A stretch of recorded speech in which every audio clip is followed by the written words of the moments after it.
ये आज का जो कार्यक्रम आयोजन किया गया है, आयोजक मंडल जिन्होंने मुझे यहाँ पर उपस्थित होने का सौभाग्य दिया है, उनको बहुत बहुत धन्यवाद।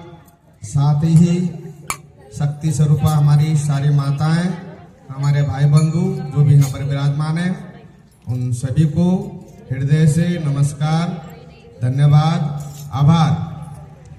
कार्यक्रम का नाम है विराट हिंदू सम्मेलन। विराट शब्द का अभिप्राय आप जानते हैं कि बहुत विशाल। हिंदू से अभिप्राय है धर्म, हम लोग मानते हैं। मैं इसमें कुछ कहना चाहूंगा। सृष्टि की जिस समय उत्पत्ति हुई, ब्रह्मांड की जिस समय परमेश्वर परमात्मा, जो मैं एग्जाम्पल लेकर आपको दृष्टांत दे देता हूं कि ये जो मोबाइल बना है तो इसका निर्माता निश्चित तौर पे है। इस मोबाइल का जिसने आविष्कार किया है उसको हम लोग निर्माता कहते हैं। तो ये जो ब्रह्मांड दृश्य जगत आप देख रहे हैं, इसका निर्माण हुआ है तो इसका निर्माता है, उसे हम क्या कहते हैं? परमेश्वर कहते हैं। वह परमेश्वर साकार और निराकार दोनों रूप में विद्यमान है। निराकार रूप से आपके अंदर है, साकार रूप में दृश्य जगत में विराजमान है। परंतु उसका साक्षात्कार कैसे हो सकता है?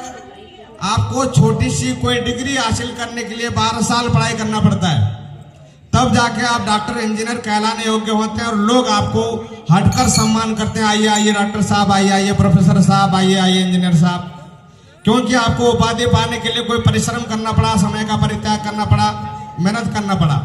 ईश्वर को साक्षात्कार करने के लिए भी ऐसे ही कर्म होते हैं, जिसको दप जप तप साधना ज्ञान ध्यान योग, जो वास्तव में जो होता है ईश्वर प्राप्ति का जो रास्ता होता है, मार्ग होता है, उसके माध्यम से परमात्मा का हम साक्षात्कार कर सकते हैं। और कर सकते हैं तो क्या होता है? उसके दर्शन अमोघ होते हैं, उसके दर्शन कभी विफल नहीं जाते, कोई भी कर्म निष्फल नहीं होता।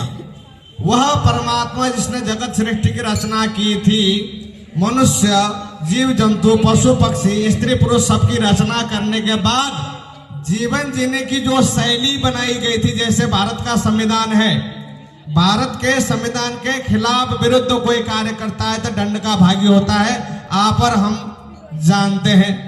ठीक ऐसे परमात्मा ने जीवन जीने की जो शैली बनाई थी, उस शैली का नाम है सनातन धर्म। उस सनातन धर्म का पर्यायवाच्य है हिंदू धर्म। जो था है और सदा रहेगा, ये कभी समाप्त होने वाला नहीं है। और अन्य जो भी धर्म है वो धारणा है, उन्होंने अपने अपने विचार से एक अलग धारणा बनाकर अलग पद्धति से अपने इष्ट अर्थात किसी ने अल्लाह रूप में, किसी ने किसी अन्य रूप में उनको मानना शुरू किया है।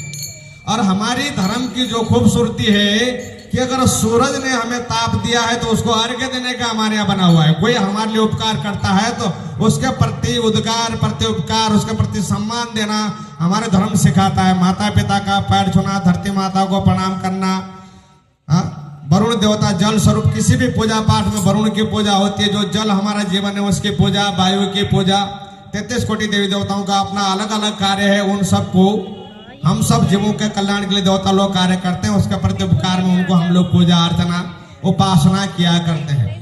अब बात यह आती कि जो सबसे पुराना हमारा सनातन धर्म, जब कोई धर्म था ही नहीं इस संसार में, इस सृष्टि में, जीव जंतु मानव दानव और ये सब जो है प्रकृति के बीच में एकमात्र जीवन जीने की शैली थी। उस शैली का नाम सनातन था, जो अब जाके हिंदू धर्म के रूप में प्रतिपादित हो रहा है। वह धर्म अब विलुप्त होता हुआ पूरे विश्व में सिर्फ और मात्र भारत भूमि और साथ में छोटे से देश नेपाल में ही समाहित रह गया। वो भी सिर्फ 60 से 70% रह गया है। अब बात ये आती है, रह भी गया तो कोई बात नहीं। हमारा धर्म कहता है जियो और जीने दो, किसी को कोई हानि नहीं। आपके बीच में कोई अन्य धर्म का आदमी हो वो बिल्कुल सुरक्षित रहता है। लेकिन विडंबना तो यह है कि अन्य माहौल के बीच में आपका धर्म का कोई व्यक्ति सनातनी या कोई हिंदू धर्म रह ले तो उसका जीना वहां दुष्पार हो जाता है, उसको वहां से भागना ही पड़ता है। ऐसी स्थिति आ गई है। शायद इसी स्थिति से जगाने के लिए मेरे भाई लोग अभी बार बार हमारे सनातनी कहते हैं कि जागो जागो। जो हमारे पूर्वज गलती कर गए, हमारे सिद्ध मठ मंदिरों को तोड़कर अन्य धर्म के वहां पर स्मृति बनाई गई है। आज हमें उसके लिए नाना प्रकार से कोर्ट कचहरी का सामना भी करना पड़ता है, उसको सिद्ध करना पड़ता है। राम स्वयं अयोध्या में पैदा हुए या राम हुए कि नहीं, इसको सिद्ध करने के लिए हमें एक चैलेंज दिया गया। ये कितने बड़ी हिंदू धर्म के लिए, सनातनियों के लिए विडंबना की बात थी। तो आगे ऐसी गलती न हो, धीरे धीरे हिंदू धर्म सनातन धर्म का पतन न हो, इसके लिए हिंदू भाइयों को संगठित होना पड़ेगा, धर्म के रक्षा के लिए कार्य करना पड़ेगा और सनातन धर्म के शास्त्र अनुसार जो उनका नियम अनुसार, जैसे कि अभी एक भाई को यहाँ पर सम्मान किया गया, गौ सेवक, कहीं भी वो भाई मैंने देखता हूँ कि कहीं गायियां किसी परेशानी में गौ माता पड़ जाती है तो ये जो 8-10 बच्चों का ग्रुप है एकदम आता है, अपनी शक्ति सामर्थ्य अनुसार उस गाय को उस मुसीबत से बाहर निकालते हैं। ऐसे एक माता को अभी सम्मानित किया गया कि किसान खेती, जो हमारे जीवन का जो सारांश है वो किसानी है, खेती है। आज हम वो सब छोड़ के अन्य अन्य कर्म में लग गए।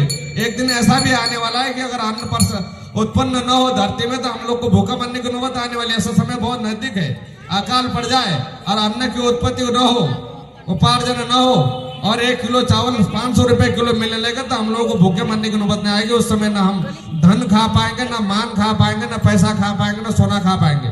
जीने के लिए खाना तो अन्न को ही पड़ेगा। और आज बड़ा मना ये भी है कि अन्न को हम किस कदर से खा रहे हैं, आधा खा रहे हैं, नाच रहे हैं, गा रहे हैं, फेंक रहे हैं। भोजन के टाइम मोबाइल पे ध्यान है। उस अन्न जो मेरे जीवन के लिए अत्यधिक महत्वपूर्ण है, जो मेरे शरीर के लिए अत्यधिक महत्वपूर्ण है, उस अन्न को हम बेकदरी के साथ खा रहे हैं, जिसको अन्नपूर्णा माता भी कहते हैं। यदि हम उनका अपमान करेंगे तो व्याधि तो बनेगा, क्या बनेगा? जो हमारे जीवन का जो आधार है उसको बेकदरी के साथ खाएंगे तो क्या बनेगा? व्याधि बनेगा।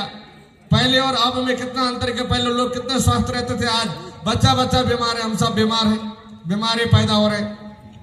तो कहने को तो बहुत कुछ है, तो मैं इतना ही कहूंगा कि सनातन धर्म के आधार पर ही हम लोग अपने जीवन शैली को आगे बढ़ाएं, धर्म रक्षा के लिए संगठित हों, गौ माता की सेवा करें और जीव जंतुओं की सेवा करें, एक दूसरे का सम्मान करें। माता पिता का हम लोगों के लिए धिक्कार है कि हमारे होते हुए हमारे माता पिता जिन्होंने बचपन से हमें पाला पोसा, वो वृद्धाश्रम में जाना पड़ रहा उन्हें। बेशक वहां पर उनकी सेवा हो रही हो, लेकिन बड़ी बात नहीं है। दुखद बात है कि हमारे होते हमारे माता पिता वृद्धाश्रम में जा रहे हैं। ठीक है जी, एक परिवार एक गौ माता को पाल सकता है, लेकिन ऐसा नहीं होता कि इतने गर्मी के दिनों में गौ माताएं बाहर भटक रही होती, कोई उनको कुछ नहीं तो 2 रोटी या उनको पानी है, केला, ऐसा कोई देने वाला भी नहीं होता।